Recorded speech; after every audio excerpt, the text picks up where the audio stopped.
Hello, everyone. Welcome to the News Browse News broadcast.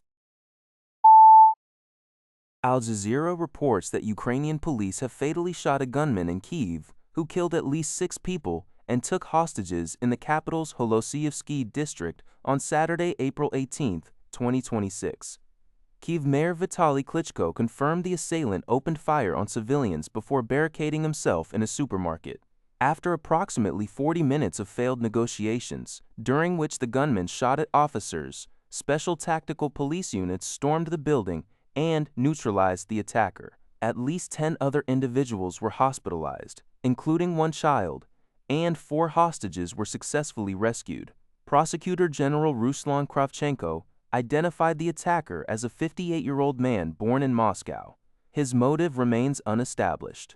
Interior Minister Ihor Klimenko noted the man carried a legally registered gun and renewed his permit in December 2025 with a valid medical certificate, which investigators will now examine. According to S.proposal, Iran's Supreme National Security Council, SNSC, announced today that it is currently reviewing a new proposal from the United States. This offer was presented during a recent mediation visit by Pakistan's army chief to Tehran. The SNSC, in a statement published by state media, indicated that Iran has not yet formally responded to the American proposal. The council firmly warned that Iranian negotiating representatives would not make any concessions or compromises to Washington. Vowing to fully defend the interests of the Iranian nation, Pakistan has emerged as a crucial mediator between the two countries, having hosted an initial round of talks last week, though a global scramble for U.S. crude oil is intensifying due to the crisis in the Strait of Hormuz, with approximately 70 very large crude carriers, VLCCs, currently en route to the U.S. Gulf, according to analysis by European energy and shipping data firm Kpler. This number is more than double the 27 supertankers typically observed during the same period last year. VLCCs, originally built for transporting Middle Eastern oil to Asian markets, are now rerouting as the Iranian regional situation briefly disrupted the crucial Strait of Hormuz, leading to global crude shortages. Analyst Matt Smith highlighted this as the largest queue of VLCCs seen heading to the U.S., underscoring the oil supply squeeze. Former President Trump remarked last Saturday that vast numbers of empty oil tankers were sailing to the U.S. to load its superior quality oil and natural gas. Recent data from the IEA and EIA confirms a robust increase in U.S. oil production and exports, with crude exports reaching a 7-month high. This report comes from the Epoch Times. Al Jazeera reports that Sudanese refugees like 17-year-old Amir Ali are enduring treacherous journeys to reach Morocco after fleeing the war that erupted in Sudan in April 2023. Ali's harrowing experience included witnessing his family's death, being beaten by paramilitary Rapid Support Forces, RSF, trafficked in Libya, and detained in Algeria before finally crossing into Morocco.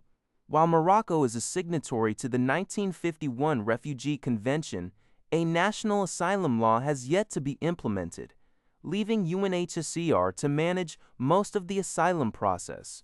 By the end of 2025, 5,290 Sudanese nationals had registered as refugees or asylum seekers, contributing to a total of over 22,000.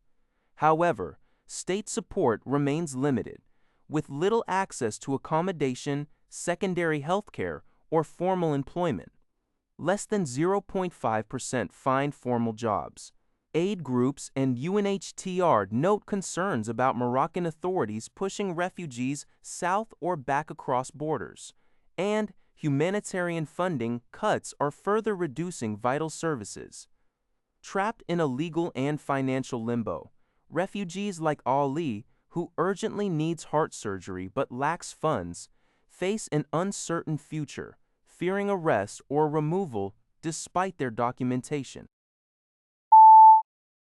NBC News reports that Immigration and Customs Enforcement, or ICE, has released delayed reports detailing the deaths of 4 detainees earlier this year.